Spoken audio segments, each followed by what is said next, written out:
The Money Pit podcast is brought to you by FindTape.com, your one-stop shop for tape and more. DIY, sports, arts and crafts, cleaning supplies, you name it. They carry over 100 trusted brands, including industry favorite 3M. 3M's catalog includes household names like Command, Scotch, Bondo, Filtrete, Scotch Blue, and Peltor. Yes, and I've personally shopped their site and found everything I needed, all at incredible prices. So head on over to findtape.com and stock up on supplies for your next project. You can also receive 10% off your first purchase with promo code MONEYPIT. That's findtape.com, your source for connecting everything, and use the promo code MONEYPIT. If your roof starts to leak or your floor's really squeak, you live in a money pit. Money pit. If your basement needs a pump or your place looks like a dump, you live in a money pit. Money pit. Pick up the telephone, fix up your home sweet home by calling 888 Money Pit. The Money Pit is presented by FindTape.com. Now here are Tom and Leslie. Coast to coast and floorboards to shingles, this is the Money Pit Home Improvement Show. I'm Tom Kreitler. And I'm Leslie Segretti. And we are here to help you get the projects done you want to take on around your house, whether you're fixing up or improving or remodeling, whatever's going on. You know, fall's a great season to take care of your house inside and out. So if you've got something on the to-do list, we would love to hear all about it and help you save some time, save some money, and get it done right the first time. We've got a lot planned for today's show, in addition to solving your home improvement questions. First up, fall is the start of a busy season for plumbers, and with all that holiday cooking and cleanup, your pipes apparently suffer the consequences more than you realize. So we're going to share some tips on how to avoid a costly emergency call to the plumber in just a bit. And painting is also a popular project this time of year. But while most people spend a lot of time picking out that perfect color for the room, choosing the perfect paint sheen is often an afterthought. We're going to share some tips on how you can choose the best sheen to make your project shine. And are you looking to upgrade your outdoor space in record time? We've got a simple way to transform your backyard with the look of custom stone, and it only takes minutes to do. All right, but before we get to what we want to talk about, we want to hear what you want to talk about. So whether you're planning a small decor project or you're diving into a full-blown renovation, which, by the way, bless you, that is a very big project to Massive jump into. job. Yep. Seriously, whatever you're doing, we have got you covered. From fixing those leaks to sprucing up your spaces, we're here to help you every step of the way. And you can do that by calling us at 1-888-MONEYPIT. That's 888-666-3974. Or just go to moneypit.com/ask and click the blue microphone button. And here's another really great reason to call us right now with your questions, because one lucky listener is going to win from Coda a 2-pack of multi-directional LED shop lights. So if you have got a darkened garage, a darkened workshop, a darkened basement that you want more light in, this is a great product to really spruce up that space. It's worth about $200, but we're going to give the lights out to one caller drawn at random. So make that you. Call us right now with your questions at 1-888-MONEYPIT. Let's get started. Leslie, who's first? Heading out to Tennessee, where we've got Donna on the line with a kitchen question. What's going on? We have 3 lights above our island, and they are square. But I am having trouble getting them to hang straight so that they're all square with the island. So the wires are twisting a little bit? I guess. They have rods on them, and we have fairly tall ceilings. I have a feeling that what's going on here is that the rod is twisted where it goes into the junction box at the top. So it's not easy because you have to get up there and actually adjust the position of that rod. You know, it's kind of those little things you don't think about. If they were round lights, it wouldn't make any difference. But because they're square, you know, you've got to like adjust them or twist them until they line up again. Are these touching each other, by the way? Are they really close together? No. No, they are not touching at all. It's the island's about 11 feet long, so there's plenty of space, and they're each 16-inch squares at the base. Yeah, I think they were not properly adjusted when they were first put in. You've got to get up to where they attach to the ceiling, and however the attachment is done, you may have to loosen it and twist that rod until it lines up where you want it and tighten up again. That's the only option I think I can offer you at this point. Okay, thank you very much. You're very welcome. All right, now we're headed to Florida, where we've got Richard on the line, who's got a question about a safe. What's going on? Yes, I'd like to put a hole in the foundation of the house to put a safe in. How do I break up the foundation? It's very hard. Yeah, but for good reason, too. So when you say foundation, do you mean the outside wall, or are you talking about like a concrete floor? The concrete floor. Okay, and you're in Florida, so this is a slab house? Yes. Okay. Do you know if there is any plumbing running through that floor? Because I would imagine certainly the bathroom pipes, the kitchen pipes, all that kind of stuff is running through that floor, and there certainly is a risk that you could break something if you happen to do this in the wrong location. Well, not that I know of. This is a closet. A closet, okay. Well, what we're concerned is it's along an outside wall? No, it's behind the door. So it's sort of towards the middle of the slab is what I'm asking about. It doesn't matter what room it is. I'm trying to figure out what the risks are of you running into some plumbing in that slab, for example. I don't think there's any plumbing. What I was told is there might be some rebar or some metal screening. Yeah. Okay. I'm worried about electrical wiring. I don't think there's anything in that area. Yeah. I mean, that's the thing. We really don't know. I mean, the answer to your question is that you use a concrete saw to get into that. Concrete saw and a lot of backbreaking labor. But, while it might seem like a good idea, it's not necessarily the only way for you to secure a safe. You could bolt it to the concrete. Well, I could do that, right, but I just thought the other way would be a better option. But if it's too hard to do, I won't tackle it. It's a big, big job, and it does have some risks associated with it, Richard, because we just don't know what's under there. So I think if it was me, I would opt for bolting this thing into the floor. And I know they have a lot of kits for you to do that, and the bolts basically are inside the safe, so it's not like anybody can reach the top and unscrew it.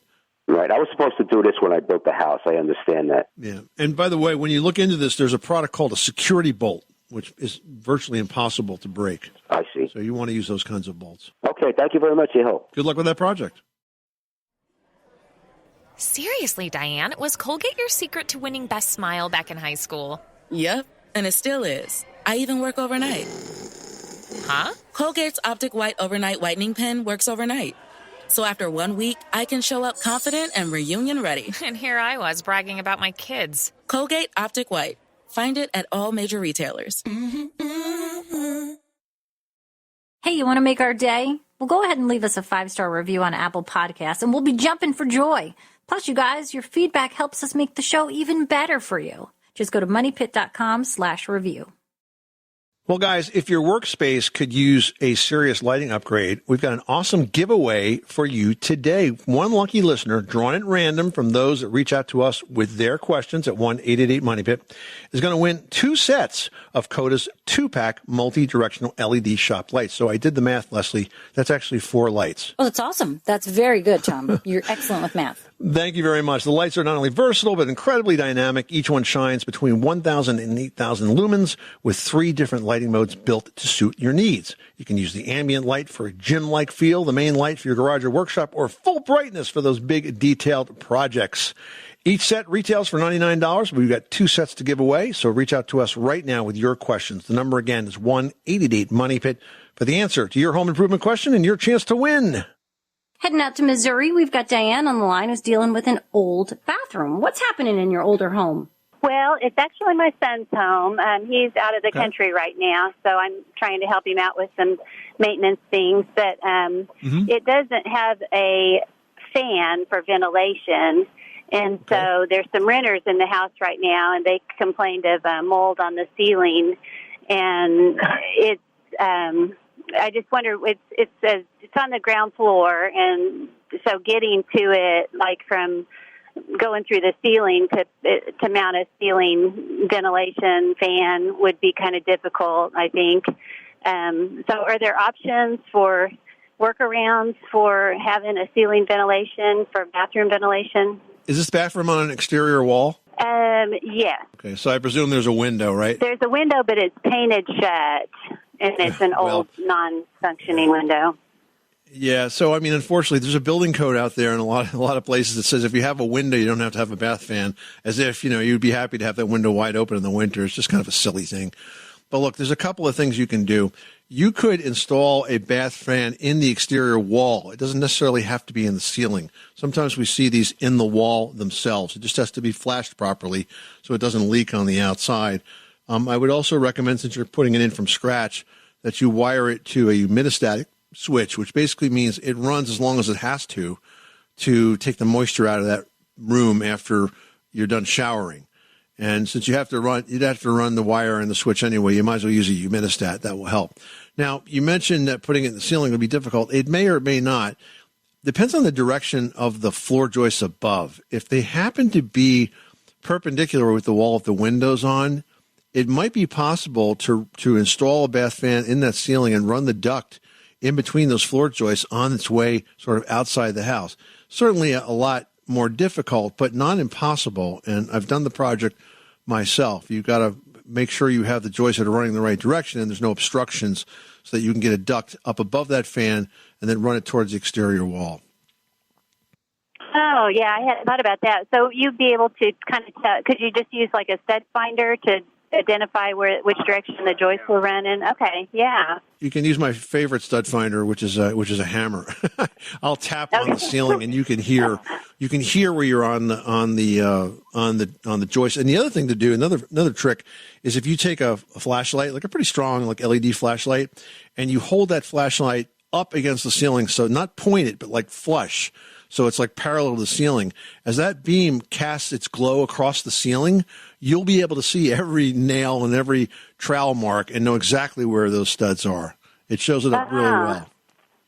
Yeah. Okay? Okay. Yeah, that's great. Okay. You're a good mom for taking care of your son's house while he's away. All right. Well, thank you. Thanks so much for You're the welcome, call. Dana. That's great information. Oh, you got it. Good luck. Thanks. Bye-bye. Well, Halloween is the busiest time of the year for one trade in particular, and you might be surprised to know which one. It's plumbers. Halloween apparently kicks off the season when the money starts to roll in, mainly because of what people are putting in their garbage disposals in fall. Yep, and with all of that celebrating and cooking going on, lots of stuff is being shoved down there, and it can really clog up the works. For example, one of the most common culprits here, you guys, is pumpkin guts.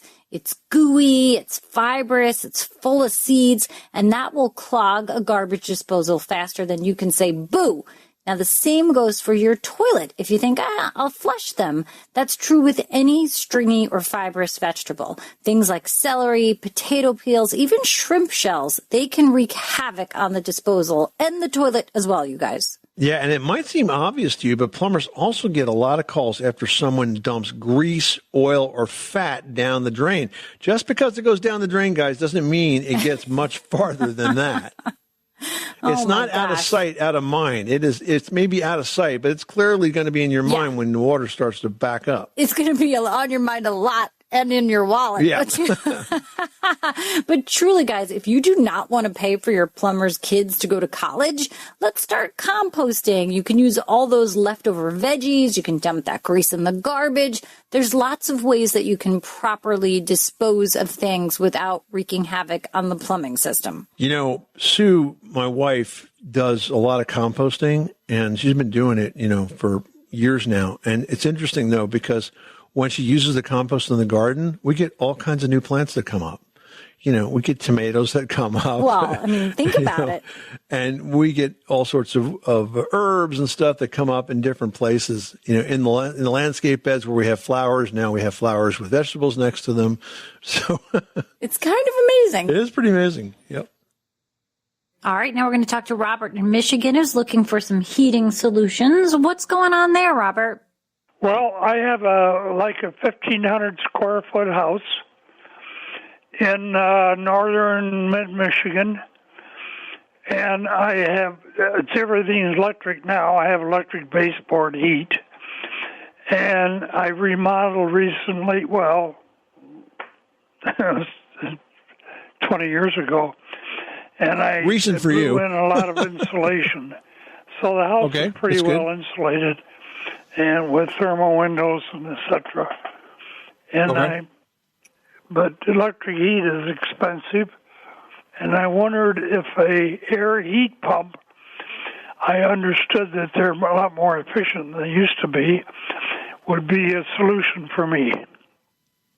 So they are, but Michigan's a tough climate for any kind of heat pump because it's just so darn cold. But I guess if your only choice is that or baseboard heat, it probably would be less expensive. But let me tell you a little bit about a heat pump and the way it works so you really understand what you're getting into here.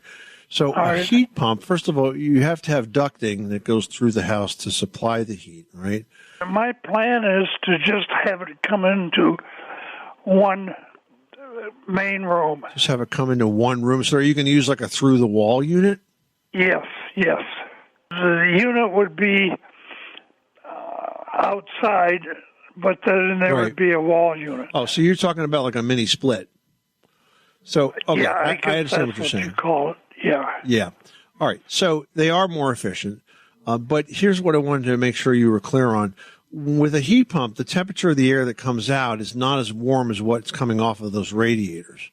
You know, when you have fossil fuel, by way of an example, the air comes out at about 140 degrees. When you have a heat pump, it comes out at around 100, 110 degrees. So sometimes when people feel the air blowing on them from a heat pump, they feel like they'll say it's cold, but it's really just not as warm as you used to. And when it hits your skin, the moisture evaporates off. It feels a little chilly sometimes. And what folks do in that case is they throw the thermostat up, and that's where it gets expensive because a heat pump maintains a very steady temperature in your house. And when you throw the thermostat up, you bring on backup resistance heat, which is like having another baseboard heater inside your heat pump. And it pretty much doubles or triples the cost to run that thing. So what I would do is if you put one in, I would set it and leave it alone, and I would keep the baseboard heat units in as a backup for those extremely cold days when you're just not comfortable. I think, for the most part, it'll be less expensive, but I still think there's going to be some really chilly days where you wish you had more. And the other thing is, you mentioned you insulated the walls. Make sure you've got at least 19 inches of insulation in your attic. That's the number one way to keep heat in that house. Okay. Meaningless stuff. Why do we gift so much meaningless stuff? Tired of generic gifts and hollow trends? Shutterfly allows you to create meaningful photo gifts for your family and friends. Whether it's a cozy fleece blanket for grandma, a stunning canvas print for mom, or a mug to make dad smile. Enjoy 40% off with code MAKE40 at Shutterfly.com and make something meaningful this year. See site for more details. At your job, do you ever have to deal with a nose roller? How about a snub pulley? Well, if you're installing a new conveyor belt system, dealing with the different components can sound like you're speaking a foreign language. Luckily, you've got a team ready to help. Grainger's technical product specialists are fluent in maintenance, repair, and operations. So whenever you want to talk shop, just reach out. Call, click Grainger.com, or just stop by. Grainger, for the ones who get it done. All right, now we've got Sue on the line who's got some green stuff growing on the roof. What's going on? What size copper flashing to put on the roof to prevent mold buildup? Hey, Sue. So here's some tips to get rid of that green stuff. By the way, it's probably not mold. It's more likely moss that's growing up there. And the more sunlight you get on your roof, the lesser the chance that that's going to be able to take hold. So sunlight is definitely the best algaecide to get rid of moss and anything else that's like it. You mentioned the copper flashing. That is a trick of the trade that we have used from time to time and talked about on this show.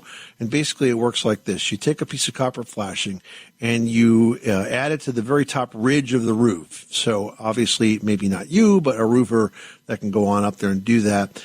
And the copper flashing will catch the rainwater, and then it will release some of its metal as it washes down the roof, as it trickles down the roof, and that will wash and act as a mildewcide and also help keep that roof clean. You would need probably a 8-inch wide strip of copper on both sides at the peak of the roof for this to work. You often will see the effect of this, by the way, if you look at chimneys that have copper flashing that have like clean streaks underneath them. That's because that roof's getting clean by that copper flashing, and we can extend it to the entire roof if we add it across the entire peak. Chandler in Kentucky, you've got the money pit. What can we do for you today? My question for you is, when it comes to insulating a new home, I'm building a new home in Mayfield, and I would like to know what's the best route. I want to do a total encapsulation of the entire envelope of the house, but I don't want it to cook my shingles in the hot summers and stuff. I don't want to have a vented roof system or anything. I feel like that's a very outdated method, but I just don't know, and I don't know any contractors that are educated enough to give me an answer. So I'd really like to have some perspective from y'all on what would be the best approach as far as having a great insulation value, but not cooking your shingles in the summer with that hot Kentucky heat that we can normally get. You know, Chandler, I've heard this same question over and over again, and I think that the roofing shingle manufacturers sort of started this because they have told some folks that their warranties will be voided unless they vented the attic. But the truth is that you can go ahead and spray foam the inside of your attic and the entire building envelope with absolutely no fear whatsoever that this will shorten your roof shingles. You know what would shorten your roof shingle life like at about 10 times more than worried about spray foam insulation? Just having a darker shingle. You know, if you look at white roofs versus black roofs, the white roofs reflect more UV than a black roof. So, you know, that's the kind of thing that really impacts shingle life, not whether you use a spray foam insulation on the back side of it. There have been some folks that have done some really detailed studies on this, and if I remember the number correctly, I think the increase in temperature of the sheathing was only about 3% because of the spray foam, which is infinitesimal and completely insignificant. So I would have no worries whatsoever about shortened shingle life by using spray foam insulation, which is why, by the way, I myself have personally used it, and it's been up for several years, and I have no fear whatsoever that's going to shorten my roof shingle. So I think it's a great option for you. It's going to seal and insulate and make that home super comfortable for you in the years ahead.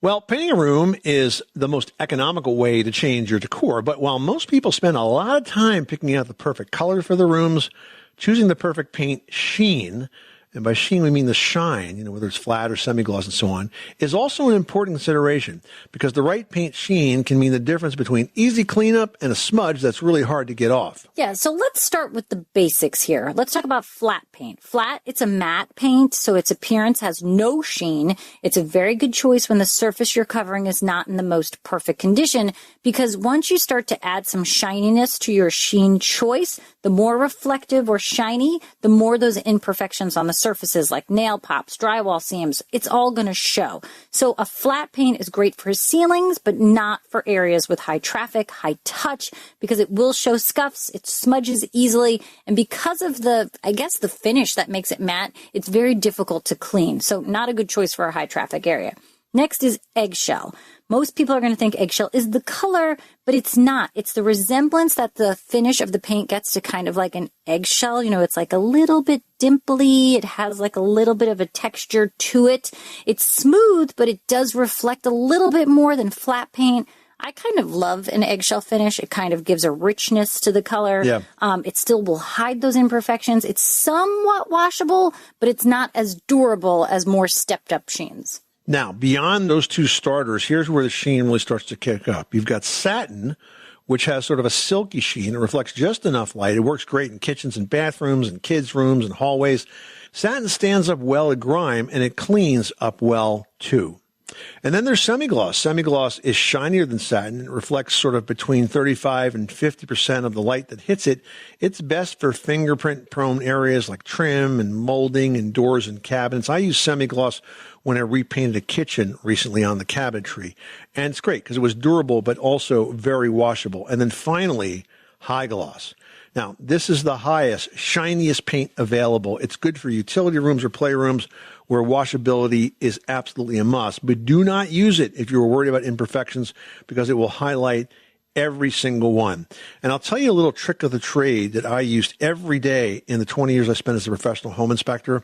And that is if I wanted to see the condition of the walls, if I was looking for nail pops, if I was looking for seams, if I was looking for termites that might have crawled up inside the wall, what I would do is I would hold my flashlight and I would parallel to the wall or almost on the wall and cast that beam right over the surface because it would find all of those imperfections and I would know exactly what was going on. So, you know, if you put the wrong sheen on, let's say you have a ceiling fixture and you put the wrong sheen on, First time you switch that light on, you're going to be like, oh my God, it looks pockmarked. Well, you wouldn't have seen that without that light or if you'd used a flat. But if you use something with a shine to it, remember, you're going to get all those imperfections and they're going to be staring you right at the face and you're going to kind of hate yourself for it and probably end up repainting it with something with less sheen. All right, we're heading out to Mississippi. We've got Caitlin on the line. What's going on at your money pit? My husband and I just bought our first house. It's a 1977 Cape in Massachusetts. It had a lot of surprises for us. The oil tank sprang a leak. We had carpenter ants in the kitchen and had to gut our kitchen all within the first week. One of the things we did know coming into it is that the windowsills were pretty punky, had some water damage, and they're actually even more rotten than we realized. I was going to try and use some wood epoxy and wood hardener to fill that windowsill, but it's rotten to the lip, and so there's not really something to fill into, if that makes sense. I would love to hear your thoughts on a stopgap solution short of actually replacing those windowsills right now. Hey, Caitlin, so sorry that you had all those problems so early into this new home of yours, but you know what? It's going to be great when you get it fixed up. Let's talk about those wood sills. You know, you asked for the stopgap measure. That is filling those rotted areas with epoxy. Now, I'm not quite sure to what extent the rot is. I mean, if the entire sill is completely destroyed, then you probably can't do much other than to replace it. But if it's just chunks of it that are, you can use a wood hardener first. The wood hardener will take all that soft, mushy, rotted wood and solidify it. And second, after that dries, then you could use the wood epoxy to fill it in. I like the wood epox line that's made by Abatron, Abatron.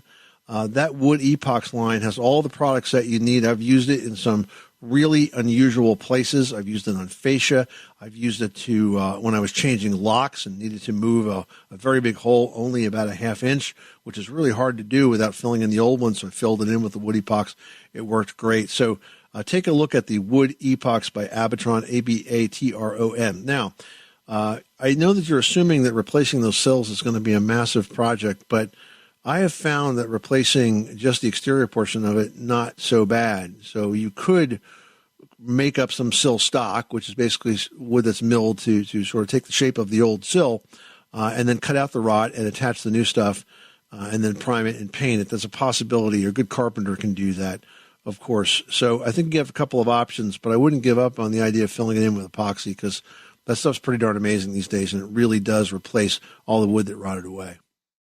Tired of slow, error-prone processes in your organization? Meet Liger, your new secret weapon for efficiency. Liger is a secure, private, and trustworthy generative AI solution, custom-built for government, designed to streamline even the most complex tasks. From automating time-consuming acquisition processes to providing instant, accurate answers to policy questions, Liger is here to save you time and resources. With Liger, you'll be operating at the new speed of possible. Don't wait. Transform your organization with Liger today. Visit liger.io to learn more. That's liger.io.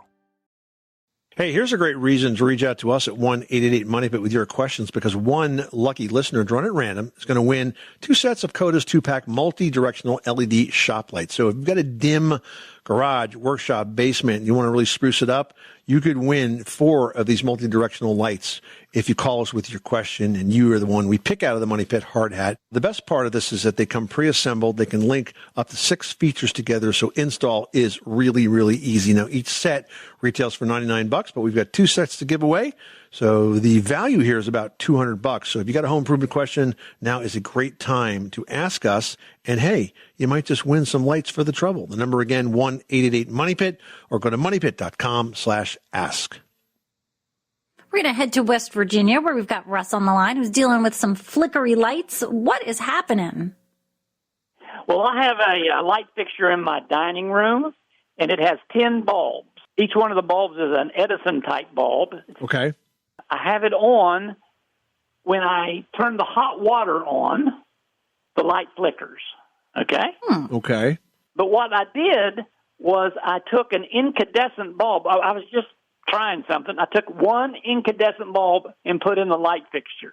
I can put the incandescent bulb in any position, and it doesn't. I was going to ask you that. Okay, so a couple of questions. First of all, the water heater, is this an electric water heater? Yes. Yes, it is. Okay. So when the electric water, I'm going to give you a suggestion here of what might be happening. When the electric water heater comes on, it's going to pull a lot of current and cause a voltage drop across the whole system.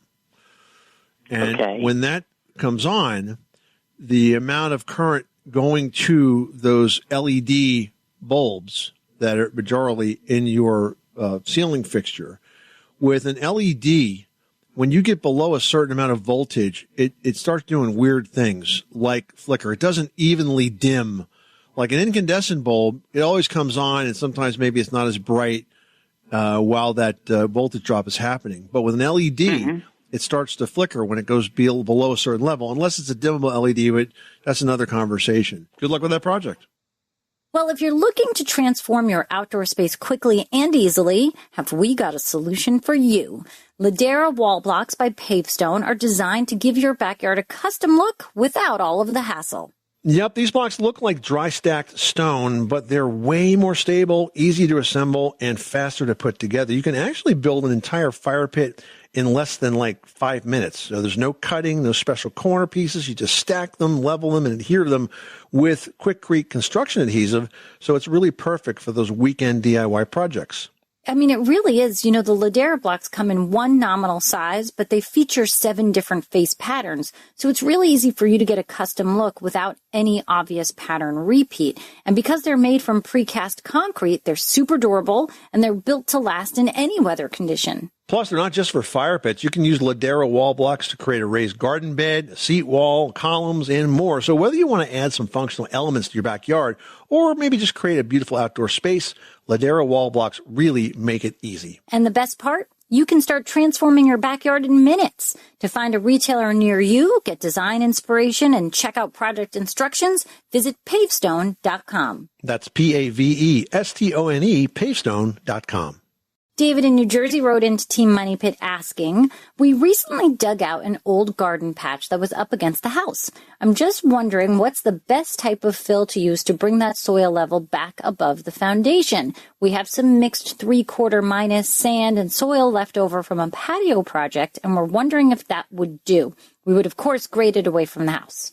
Yeah, I just want to clarify that when you say back above the foundation, you don't want to go above the foundation. You need to stay at least 6 inches. You need to leave 6 inches of space between the bottom of the siding and the foundation because you don't want to cover it. If that dirt gets too close to the house, and termites and carpenter ants and rot are going to find their way in.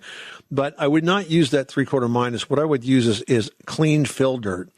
Clean fill dirt is basically absent of any organic matter like branches and leaves and grass. And you should use that to bring the level back where you want, to get the slope where you want. And then it's always a good idea to add an additional layer of something on top of that. Now, that could be stone if you want that kind of finish, or it could be topsoil, or it could be mulch, whatever you want it to be, that's fine. But that goes on, think of it as the sort of the top coat of the clean fill dirt. And by the way, the good news is that the fill dirt is really inexpensive, depending on how much you need, because there's going to be a delivery charge. But it packs really, really well, and it's pretty easy to work with. All right, next up, Stan in Ohio wrote in saying, my garage door does not seal when it's down, and at any time it rains or snows, water comes in under the door. How do I seal this gap? Yeah, it's kind of frustrating. So your floor should be sort of stepped down at the edge of the door to prevent water from getting under it. That's the right way to do that. But unfortunately, I see that as a shortcut that gets taken by a lot of modern masons. They don't put that step in, so the floor ends up being flush. And then when that happens, the only thing that stands between you and water getting in is that seal along the bottom of the door. Now, if the seal is not hitting the floor evenly across, there's a couple of things that you can do. If you happen to have a wood garage door, you could actually trim the wood garage door bottom to be parallel with the existing floor. If you don't have a wood door, you could attach a 1x to the inside surface of that garage door, like a 1x4 or 1x6, and you would attach it so that the bottom edge of that 1x would be resting even on the floor, and then the top would slope up however it needs. The key there, though, is you need to be able to add a gasket across that bottom so that you have a way to seal where it strikes the concrete itself.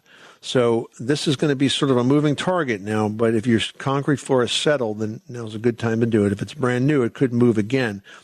that's the case. One way you could make that easier the next time is to make sure that the screws are removable that you're using to put that 1x6 on, because then you can just reposition the thing. But you've got to basically get contact between the door and the floor. And while you're at it, you might want to also look at the jambs, the side jambs, and the header to make sure you have a good weather stripping there.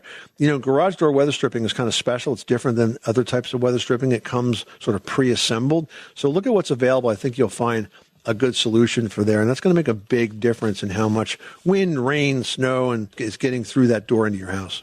And Stan, it's pretty much a weekend project, so it shouldn't take you that long.